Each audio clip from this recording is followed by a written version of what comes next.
Il y a déjà beaucoup de questions qui ont été posées sur Slido, donc on va plutôt aller sur ces questions-là. On va éventuellement avoir les réactions de la salle tout à l'heure.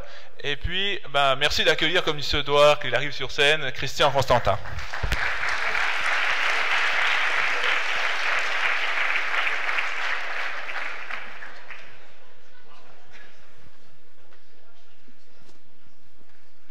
Bonjour à tous.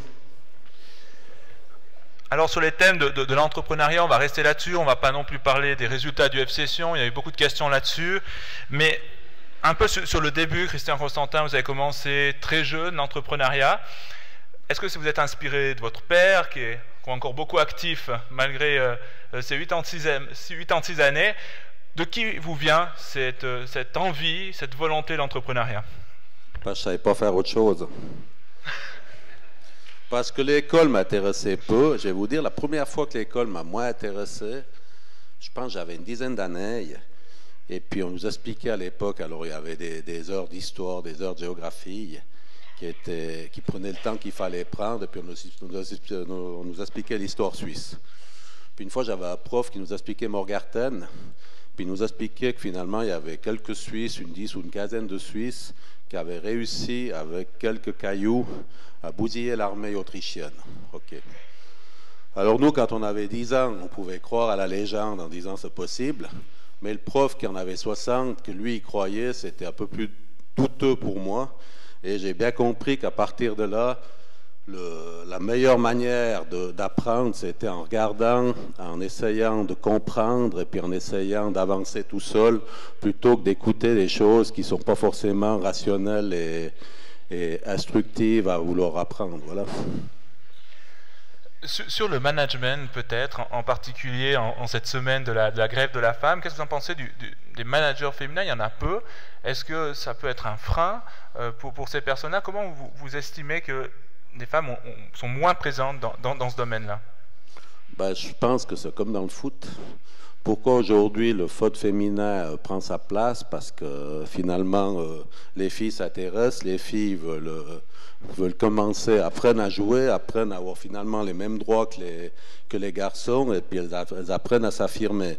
Alors je pense que toutes ces années qui ont été quand même un petit peu un veto sur les filles, n'ont pas fait de bien à ce niveau-là. Et maintenant que les filles vont s'affirmer, je pense que ces prochaines années, c'est des choses qui pourront changer. Sur le management toujours, il y a une question qui a beaucoup intéressé la salle, c'était sur votre imagination du management, les nouvelles formes de management à plat, l'holacratie, ou est-ce que vous êtes plutôt en faveur d'un management beaucoup plus vertical?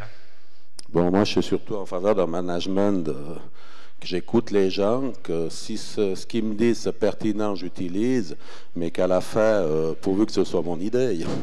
Donc, non, ce que j'essaie d'expliquer, je suis assez quelqu'un qui dit que les conseils d'administration les plus efficaces, ce qui a un chiffre impair inférieur à 3. Pourquoi je dis ça? Je dis simplement que je suis pour un produit fini.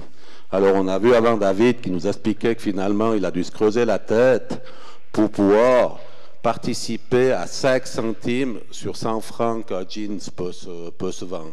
Et moi, je pense que c'est les autres 95 centimes qui m'intéressent le plus, parce que c'est ceux-là qu'on doit créer de la richesse. Alors, tout ce qu'on voit aujourd'hui, c'est quand même qu'on est tous en train de se dire, on va faire des choses sur le volume, en disant, ben voilà, on va faire, a priori, je vois encore que c'est le premier canton où ça qu'on risque de primer des gens qui rentrent des autres bourrés, mais enfin, bon, basta, c'est un autre débat.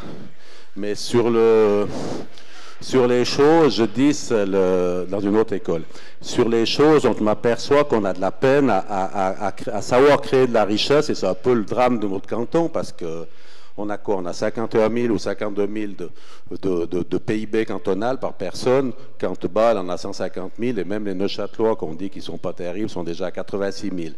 Donc ce qu'il faut surtout, c'est apprendre à créer de la richesse. Si on va avancer, se donner les moyens, passer en richesse, ben vous allez... Les pauvres, c'est difficile d'être pauvre parce que vous avez peu de moyens pour avancer. Donc, la première des choses à faire, c'est d'essayer de trouver de la marge. Et c'est ça qu'on doit apprendre plus que toute autre chose. Donc, le management, c'est quand même un management pour créer de la marge, pas forcément un management pour dire on a du nombre, on est comme ci, on est comme ça. Après, évidemment, on va mettre tout ce qui est éthique. Alors aujourd'hui, on est en train de parler de tout ce qui est écologique. Mais on oublie, moi, les premières choses que j'ai faites, si maintenant, tout le monde ici oubliera, mais la Navisance, à l'époque, dans le dos ici, ben, elle descendait toute la merde du Val d'Anivier, puis la Raspi, toute la merde de l'autre côté. Donc il a fallu faire les premières stations d'épuration. Parce que sans elle, aujourd'hui, on ne serait pas dans l'état qu'on est. Donc, finalement, le côté écologique, tout le monde a toujours eu le temps de ses moyens. Tout ce qui a été fait avant, il ne faut pas oublier que ça sert à aujourd'hui. Donc, il ne faut pas non plus penser qu'on doit tous aller plein pot dans une même direction, parce qu'évidemment, si aujourd'hui je vais voir le Gange, ben, j'aurai ce qu'on avait chez nous à l'époque, c'est beaucoup de détritus dans la rivière, et nous on a réglé tout ça. Donc je dois quand même dire qu'il ne faut pas oublier ce qu'on a fait, et pour faire avancer un canton comme le nôtre, il faut créer de la richesse, c'est quand même ça qu'on souffre. C'était effectivement une des questions, l'écologie, vous l'avez abordé. Également, vous avez parlé du Valais. Comment vous voyez le Valais dans 10, 20 ans, avec l'implantation de l'EPFL, peut-être d'IKEA, des nouveaux grands commerces, peut-être il n'y a pas eu les Jeux Olympiques, mais c'était un de vos projets. Comment vous voyez ce Valais de demain? Bon, IKEA, ils seront là dans 2 ans, donc on n'a pas besoin d'attendre 20 ans. C'est pas bien compliqué. En ce qui concerne les gens qui se forment, évidemment, qui doivent prendre leur temps, prendre la formation. Mais après, le problème que tu as dans la formation, c'est à un moment, je parlais de ça avec Ebicher, qui a quand même révolutionné pendant des années les PFL à Lausanne. À certains moments, notre pays, on formait des gens, et bien, on les formait bien, on leur donnait un permis B ou un permis d'établissement tant qu'ils étaient aux études, et dès qu'ils avaient fini leurs études, on leur enlevait ça, puis ils partaient ailleurs dans un autre pays pour finalement amener la plus-value à ce qu'ils ont formé. Donc si le but est de dire les gens conformes, on les chasse, ça ne sert à rien de faire des hautes études chez nous. Si c'est de dire les gens conformes, on les garde pour créer de la richesse et de la plus-value chez nous et créer des entreprises, on doit le faire. Mais évidemment, pour ça, c'est ce que vous allez rencontrer quand vous voulez créer des choses, c'est des problèmes économiques et des problèmes financiers. Donc il ne suffit pas de dire on forme, parce que si derrière, tu n'as pas de projet t'as que des projets puis t'as pas de solution pour les activer, ça va être compliqué d'améliorer les choses. À présent, sur le F-Session, il y a quand même beaucoup de questions là-dessus. Est-ce que vous avez une manière différente de travailler en termes de management avec votre entreprise d'architecture ou votre club de football que vous dirigez depuis 2003? Déjà avant, la première fois j'ai pris en 91. Non, mais tu ne peux pas comparer une activité comme le foot qu'une activité professionnelle. Le foot professionnel chez nous, en Valais, c'est un truc qui sera éphémère. Il durera le temps que je serai là, parce qu'il n'y a pas... parce que c'est comme ça, parce qu'aujourd'hui, j'ai dû faire les salaires de ce mois, payer les factures de ce mois, j'ai mis 1,5 million de ma poche pour régler les choses. Donc je ne sais pas si je vais trouver beaucoup d'abrutis pour faire ça. Hein. Mais est-ce que ça vous aide ou est-ce que ça vous apporte quelques problèmes au niveau professionnel de votre bureau d'architecture d'avoir le F-Session? Bon, ce qui t'apporte le F-Session, c'est un instrument de communication. Si je prends autre chose que l'adrénaline des vestiaires ou la passion, c'est certainement une manière de communiquer qui fait que... Le problème de la vie, c'est que quand tu rencontres des gens, il faut savoir ce que tu peux leur prendre. Si c'est de leur rencontrer pour les serrer la main et puis que les mecs ils t'amènent rien, c'est pas très utile de les rencontrer. Si c'est de les rencontrer puis tu leur vends quelque chose, c'est déjà plus intéressant. Donc en fonction des éléments, ça te fait connaître du monde, ça te fait une image, ça te fait des choses. Mais après, si je me ramène quelque part et puis je dis des conneries, c'est évident que j'aurai de la peine à faire des affaires. Par contre, si je veux manger avec le patron du Crédit Suisse, le patron du BS, il me suffit de leur dire venez manger une raclette avec moi puis ils viennent. Donc c'est autre chose. Justement, grâce au F-Session ou bien même à votre entreprise qui est quand même connue à travers la Suisse, l'aspect médiatique, vous êtes quelqu'un de très médiatisé, est-ce que ça vous sert, est-ce que ça vous dessert des fois, ou est-ce que vous jouez également des fois de ce rôle avec les médias? Bon, ben une fois, dans ma situation, une fois que ton image elle est faite, elle est faite. Au bout d'un moment, les types qui te... Il y a des gens qui pourront m'aimer, il y a des gens qui pourront me détester, il y a des gens qui pourront me la jalouser, il y a des gens qui ne me connaîtront pas et qui ont envie de me connaître, et puis ils viennent me voir pour faire une opinion, mais après ça, c'est pas si simple. Évidemment que ça doit jouer quelque chose, parce que c'est pas si simple de mettre 8000 personnes à Martigny pour bouffer de choucroute. Hein. À présent, peut-être avant les questions dans la salle, sur le futur, quels sont encore vos grands projets, vos grandes envies, vos grands rêves, Christian Constantin? C'est pour cette nuit, c'est pour quand? Le plus longtemps possible. Non, mais dans quelle activité? Plutôt dans l'activité professionnelle de votre entreprise. Non, mais alors après c'est comme tout. Tu arrives dans des âges où que Dieu te laisse la santé, que le reste tu t'occupes, donc il faut surtout avoir l'envie d'avoir envie. Et puis après, il faut savoir de quoi tu as envie. Donc aujourd'hui, moi, c'est pas très compliqué. Moi, il me reste, je sais pas, j'ai encore 1 million de mètres carrés de propriétés que je peux construire. Ça veut dire 1 million de mètres carrés. Si je dois dépenser 4000 francs par mètre carré pour faire quelque chose dessus, ça veut dire que je dois dépenser 4 milliards. Donc j'ai encore un peu de boulot. Hein. Est-ce que vous avez une volonté de continuer très longtemps les affaires professionnelles de votre entreprise, comme c'est le cas de votre père qui a travaillé effectivement, quasiment, en tout cas je sais, jusqu'à l'année passée. C'est quelque chose que vous envisagez aussi? Bon, mais la vie est ainsi faite. C'est pas de problème. On est tous en location sur Terre. On a tous le sentiment d'imaginer que la Terre, elle va s'arrêter avant que nous, on disparaisse, mais c'est pas comme ça. Et puis après, ben, quand tu es sur Terre, si tu enlèves la partie professionnelle, la vie est un peu moins drôle parce que tu n'as plus forcément d'activité, tu n'as plus forcément de passion, tu n'as plus forcément d'envie. Alors moi, que je puisse travailler le plus longtemps possible, si tu me poses la question. Et votre plus grande réussite pour vous, Christian Constantin, en termes toujours professionnels, et votre plus grand échec, quels sont? La plus grande réussite, j'espère que ce soit la prochaine. Puis la plus grand échec, je crois que je l'ai oublié. Alors, on va passer aux questions dans la salle. On a plus ou moins fait le tour un peu des différentes questions qui ont été abordées sur Sidour. Si vous avez des questions, on passe le micro dans la salle pour ces quelques minutes qui restent avec Christian Constantin.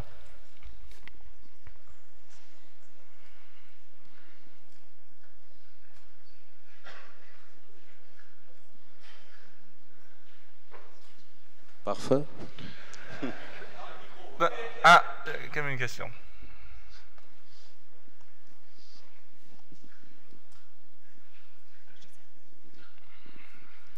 Jusqu'à maintenant, vous avez pas mal réussi, mais maintenant, qu'est-ce qu'il faut faire pour que ça continue au niveau du capital, pour le faire fructifier ces prochaines décennies?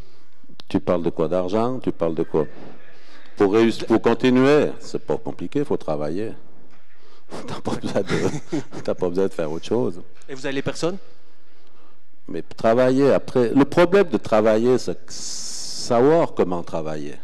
Et pour ça, faut se mettre dans les tendances qui seront bonnes assez rapidement, parce que si tu fais quelque chose et puis ça ne sert pas dans 25 ou 30 ans, puis je rajoute ça à mon âge, ça sera moins drôle que si je fais quelque chose puis ça sera super dans 6 mois. Donc je dois chercher les choses où tu peux le faire le plus rapidement possible, que tu sois à la mode le plus rapidement possible. Faut pas être à la mode aujourd'hui, mais dans 6 mois, faut être à la mode.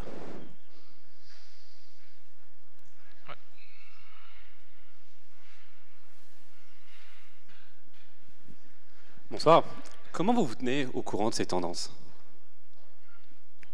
Il faut avoir une grande intuition.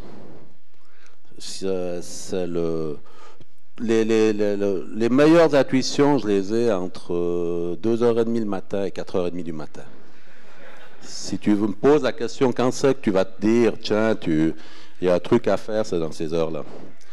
Non, après, parce qu'après, tu commences le bois de la journée, tu as 1000 problèmes à régler qui sont des problèmes immédiats, mais quand tu dois donner la tendance de ce que tu veux faire, tu dois le faire dans ces eaux-là. Alors, quelles sont les tendances de demain? Les tendances de demain, ça sera évidemment tout ce qui concerne la personne, parce que finalement, c'est pas très sorcier d'expliquer aux gens que plus tu as ta santé longtemps, mieux tu es en forme et plus ça ne sert pas. Donc, les tendances de demain, c'est quand même d'arriver à ça. on s'aperçoit que de plus en plus, les travaux qui étaient un peu des travaux de manutentionnaires d'avant, alors je les prends au sens large, peuvent être robotisés, donc ce qui va enlever des activités, de ce genre d'activités pour avoir d'autres profits plus personnels ou d'avoir des choses plus intéressantes à faire. Donc il faut être dans cette tendance-là. Alors je te donne un exemple tout con. Je fais la porte d'Octodur à Martigny, j'ai 20 ans. J'ai un terrain que je rachète à la Fiat, à une société de la Fiat qui s'appelait Insterma. La Fiat voulait venir se mettre là parce qu'il voulait commencer à desservir la Suisse depuis Martigny. Puis après, il y a eu le projet qui a été contrarié parce qu'un mec qui avait un Peugeot avait un terrain à côté, puis ils l'ont bloqué. Et puis ils ont fait après le tunnel du Mont Blanc, et puis ils se sont aperçus que c'était plus facile d'aller faire à Genève par le Mont Blanc que de venir ici en Valais par le Saint-Bernard. Et ce terrain-là, je vais le chercher parce que je regarde comment le réseau routier arrive en Valais, puis je m'étais dit, je vais acheter toutes les sorties d'autoroute. Là, il y avait l'arrivée du tunnel. Et puis, qui était propriétaire, c'était Gianni Agnelli. Pour beaucoup ici, vous ne le connaissez pas, mais si vous allez regarder, c'était quand même le patron italien de ces années-là, le patron de la Juventus, la Fiat, enfin, il reprend les Ferrari et autres. Et puis, je l'attrape une fois au match à Turin. Deux anciens, au communal, ce qui était bien un ancien stade, et puis il me prend en sympathie. Je réussis à faire l'affaire, et quand je discute avec lui, je lui dis, mais aujourd'hui, dans quoi il faudrait investir pour aller de l'avant? Et lui, à ce moment-là, il me dit, écoute, il faut investir dans la télécommunication, dans le téléphone, dans ce qui arrivait, ce qui aujourd'hui est naturel pour vous, mais qui n'était pas naturel à ce moment-là. Donc, il faut être dans toutes ces tendances-là pour pouvoir essayer d'être dans l'actualité qui va nous arriver devant chez nous. Donc, il faut voir loin. C'est souvent difficile de voir dans un mur, mais vous pouvez deviner ce qui peut arriver, les tendances qui peuvent arriver. Donc, en réalité, les tendances de demain, vous les trouvez dans votre tête. Pas à vos envies. Qu'est-ce que vous aurez envie? Avant, quand on avait les téléphones à l'époque, les premiers téléphones portables, on pouvait parler 2 minutes ou 3 minutes, puis se raccrocher. Après, on avait tous envie de dire, on peut être dans un bistrot, puis téléphoner. Et puis aujourd'hui, tout ce qui est comme ça est naturel. Donc, vous les trouvez au fond de votre tête. Et puis après l'envie, ou d'après ce que vous avez trouvé, il faut avoir le courage de faire. Et le courage de faire passe aussi par les moyens. Et les moyens, ça ne sert à rien d'aller dire j'ai pas les moyens, parce que si tu n'as pas les moyens, tu ne vas rien faire. Donc comment je peux trouver déjà un début de moyen qui me permet d'arriver à un 2e moyen, un 3e moyen, puis un 4e moyen? Donc il faut réfléchir, puis ça, il faut mettre en équation avec le temps que vous avez devant vous, parce que si vous ne mettez pas en équation avec le temps que vous avez devant vous, c'est ce que je vous ai dit tout à l'heure, ta vie, tu as 90 ans si tu dois faire un truc dans 35 ans. Donc il faut travailler en fonction du paysage qui est autour de toi, mais le paysage qui est autour de toi, c'est aussi le temps, c'est le lieu, c'est la mode, c'est ces tendances-là. Alors aujourd'hui, c'est évident qu'avec les tendances, on a de plus en plus de bobos de gauche qui sont des gens qui regrettent de ne pas avoir pu faire, que les autres qu'on fait, c'est des jaloux, que ceci, on remplit l'état de juriste. Enfin, on mélasse, on met de la mélasse pour rendre les choses les plus compliquées, ce qui est encore plus dur pour les jeunes d'aujourd'hui. On multiplie des lois, puis si la loi elle a déjà faite, il faut encore l'interpréter pour qu'elle soit la plus sévère, et tout ça va au détriment d'une créativité que tu peux trouver quand tu es seul dans la nuit. Voilà. Merci. Alors, s'il n'y a pas d'autres questions, effectivement, vous avez répondu également à de nombreux conseils, surtout sur cette dernière question sur les tendances. Peut-être encore un autre conseil que vous pouvez donner, si c'est un conseil pour les jeunes entrepreneurs qui sont dans la salle ce soir, quel serait ce conseil? Tu ne peux pas parler comme ça. Quelle est leur envie? Pour donner un conseil à quelqu'un, il faut que je connaisse leur envie. Si cette jolie jeune fille a envie de faire une chose que ce n'est pas ce que je fais, c'est difficile que je ramène ma fraise. Par contre, si c'est quelque chose que je connais et que je peux lui expliquer, c'est volontiers, mais tu ne peux pas donner des conseils comme ça. Ça serait être un docteur donner des conseils comme ça. Tu ne peux pas. Sans savoir l'envie de la personne, ça ne sert à rien d'aller ramener ta gueule. Très bien. Merci beaucoup et peut-être vos applaudissements nourris pour Christian Constantin.